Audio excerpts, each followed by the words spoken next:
በርካታ ወጣቶች በግብረ ስጋ ግንኙነት ኃይለኛ የሚያደርጉ መድኃኒቶችን የመጠቀም ሱስ እንዳለባቸው ጥናቶች አረጋግጠዋል። እነዚህ መድኃኒቶች ያለ ሕክምና ወረቀት የማይሰጡ ቢሆንም ብዙ መድኃኒት ቤቶች ያለ ፕሪስክሪፕሽን የሚሸጡ መሆናቸው የሚያሳዝን እውነታ ነው። ወጣቶቹም ለመድኃኒቱ ያላቸው የተሳሳተ ግንዛቤና የተሟላ እውቀት ስለሌላቸው እንደ ዋዛ መጠቀም ጀምሩና የመድኃኒቱ ሱሰኛ ሆነው ይቀራሉ። ሴቶችን መድኃኒት የሚጠቀሙ ወንዶችን ለይቶ የማወቅ እውቀት ስለሌላቸው እውነታውን የሚደርሱበት ከረፈደና ጉዳት ካስተናገዱ በኋላ ነው። ታዲያ ይህን መድኃኒት የመጠቀም ሱስ ያለባቸው ሰዎች የሚያሳዩት የተለየ ባህሪና የሚደርስባቸውን ስነ ልቦናዊ ቀውስ ከተጋረጠባቸው የጤና እክል ጋር ዛሬ በሰፊው እንመለከታለን። ሰላም፣ እንዴት ናችሁ? ውድ የዮንዳ ሚዲያ ዩቲዩብ ቻናል አድማጮች፣ በዚህ ቻናል የማቀርብላችሁ ስለ ተቃራኒ ጾታ ሳይኮሎጂና ስለ ሰው ልጅ ውስብስብ ባህሪና ምስጢሮችን በተመለከተ የማቀርብላችሁ ተከታታይ ፕሮግራሞች በየጊዜው ወደ እናንተ እንዲደርሷችሁ ቻናሉን ሰብስክራይብ፣ ላይክ እና ሼር በማድረግ የደወል ምልክቷን በመጫን ቤተሰብ ይሁኑ። አብዛኞቹ ወጣቶች ይህን መድኃኒት መጠቀም የሚጀምሩት የአልጋ ላይ ጀግና በመባል በሴቶች አድናቆትን ለማግኘት በሚል በተሳሳተ እሳቤ ነው። ሲጀመር ለግብረ ስጋ ግንኙነት ጀግንነት ተብሎ የሚሰራ መድኃኒት የለም። መድኃኒቱ የተሰራበት ዓላማ ለስንፈተ ወሲብ ሲሆን በሐኪም ትዕዛዝ ብቻ የሚሰጥ ነው። ነገር ግን በርካታ ወጣቶች መድኃኒቱን የሚጠቀሙት ስንፈተ ወሲብ ሳይኖርባቸው በግብረ ስጋ ግንኙነት ጊዜ ረዥም ደቂቃዎችን እያደረጉ ለመቆየት አስበው ነው።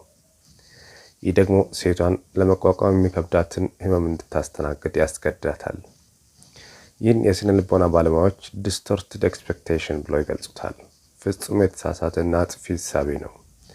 ሴት ልጅን በግንኙነት ለማስደሰት እሷን ተፈጥሯዊ በሆነ መንገድ በተገቢ ሁኔታ ማስጨረስ እንጂ ለሰዓታት መውቀት ደስታ ሊሰጣት አይችልም። ታዲያ የዚህ መድኃኒት ሱስ ያለባቸውን ከባህሪያቸው ለይተን ማወቅ የምንችለው እንዴት እንደሆነ እንመልከት። አንደኛው ኃይለኝነትና የጥድፊያ ስሜት ይታይባቸዋል። አግሬሲቭ ቢሄቪየር ይሉታል። ይህ ባህሪ የአልጋ ጨዋታ ከመጀመር በፊትም ሆነ በግንኙነት ጊዜ የሚታይባቸው ባህሪ ነው። ሴቷን እንዳገኛት ወዲያውኑ ግንኙነት ለመጀመር ያጣድፋታል። ይህን የሚያደርግበት ምክንያት መድኃኒቱን አንቺ ከመምጣትሽ በፊት ስለዋጠው መድኃኒቱ ስራውን የሚሰራው የራሱ የሆነ የጊዜ ገደብ ስላለው ያ ገደብ ሳያልፍበት ቶሎ ብሎ ግንኙነት ማድረግ ስለምፈልግ ነው። ሌላኛው ምክንያት መድኃኒቱ በባህሪው የወሲብ ስሜት መጠኑን ከተፈጥሯዊ የወሲብ ስሜት ከፍ ስለሚያደርግበት ነው። ሁለተኛው ተለይተው የሚታወቁበት ባህሪ የመጀመሪያ ዙር ጨርሰው ምንም ሳያርፉ ሁለተኛ ዙር ይቀጥላሉ። ይህን የሚያደርጉበት ምክንያት መድኃኒቱ በባህሪው ስፐርም ሳይረጭ እንዲቆይ ሳይሆን የሚያደርገው ከረጨ በኋላም ብልቱ እንደቆመ እንዲቆይ ስለሚያደርገው። አንቺ መጨረሱን ታውቂያለሽ፣ እሱም መጨረሱን ያውቃል፣ ግን እንዳልጨረሰ በዛው ይቀጥላል። በተፈጥሯዊ የግብረ ስጋ ግንኙነት ይህን ማድረግ አይቻልም። ወንድ ልጅ ከጨረሰ በኋላ ብልቱ ስለሚወርድ ለጥቂት ደቂቃዎች ማረፍ ይጠበቅበታል።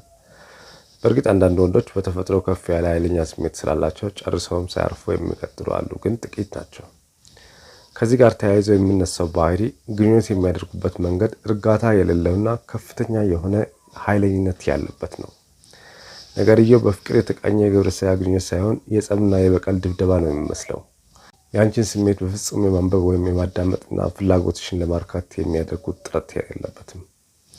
እንዲሁም ምናልባት አሳሞሽ የህመም ድምፅ ብታሰሚ አያቆምም። ህመምሽ የበለጠ ደስታ ስለሚሰጠው በኃይል ይቀጥልበታል። ከዚህም በተጨማሪ የተለያዩ ፖዚሽኖችን ቶሎ የመቀያየርና እንግዳ ግንኙነት እንድታደርግ ሊገፋፋሽም ይችላል። ስንፈተ ወሲብ ሳይኖርባቸው ተፈጥሯዊ አቅም እያላቸው በዚያ ላይ መድኃኒት ሲጨመርበት የሚፈጠርበት ኃይለኝነት ይህን የመሰለ የከፋ መዘዝና ከሰውኛነት ይልቅ የአውሬነት አደራረግን ያላብሳል። ነገር ግን ስንፈተ ወሲብ ኖሯቸው በሐኪም ትዕዛዝ መድኃኒቱን የሚጠቀሙት ይህ ከላይ የተጠቀሱ ባህሪያትን ሳያሳዩ ጤነኛ ግንኙነት ነው የሚያደርጉት። ሶስተኛው ተለይተው የሚታወቁበት ባህሪ የሙድ መዋዠቅ ይታይባቸዋል። ሙድ ስዊንግ ይሉታል። በተለይ ፍቅረኛ ሺን መድኃኒት እንደሚጠቀምና እንደማይጠቀም ለማወቅ ከፈለግሽ በምትፈትኙ ቴክኒካል ፈተና የሚታይበት ባህሪ ነው። ፍቅረኛሽን ድንገት እሱ ዝግጁ ባልሆነ ጊዜ ወይም ባልጠበቀው ጊዜ አግኝተሽው በዚያ ሰዓት ግንኙነት ማድረግ እንደምትፈልጊ ከነገርሽው ፍላጎት እንደሌለው የሚያመላክት ቀዝቃዛ ስሜት ሊያሳይሽ ይችላል። ምናልባት መድኃኒቱን ኪሱ ይዞ የሚዞር ካልሆነ በቀር በዚያ ሰዓት ግንኙነት ለማድረግ ፈቃደኛ አይሆንም። የሆነ ሰበብ ፈጥሮ የሆነ ቦታ ደርሰው እስኪመጣ እንዲጠብቁ አሳምኖ ሸዶ መድኃኒቱን ገዝቶ ውጦ ከ30 ደቂቃ በኋላ ነው የሚመለሰው። ምክንያቱም መድኃኒቱ የሚሰራው ከተዋጠ ከ30 ደቂቃ በኋላ እንደሆነ ስለሚያውቅ ነው። ከዚያ በኋላ ስመጣ አንቺ ደግሞ ምንም ሳትነግሩ ሌላ ቦታ ሄደሽ ጠብቂው። ከደቂቃዎች በፊት ፍላጎት ያልነበረው ፍጹም ተቃራኒ በሆነ ኃይለኛ ስሜት ሊያገኝሽ ሲጨቀጭቅሽ ታገኘዋለሽ። በዚህ መድኃኒት መጠቀም የጀመሩት ካለ መድኃኒት ግንኙነት ማድረግ አይችሉም። በሌላ አነጋገር ያለ መድኃኒት ተፈጥሯዊ የግብረ ሥጋ ግንኙነት የማድረግ ብቃታቸውን ያጣሉ። ከዚህ ጋር በተያያዘ ተጨማሪ ሀሳቦችን በቀጣዩ ይዤላችሁ እስክመለስ በቸር ቆዩልኝ። ዮናዳብ ነኝ። ቻው።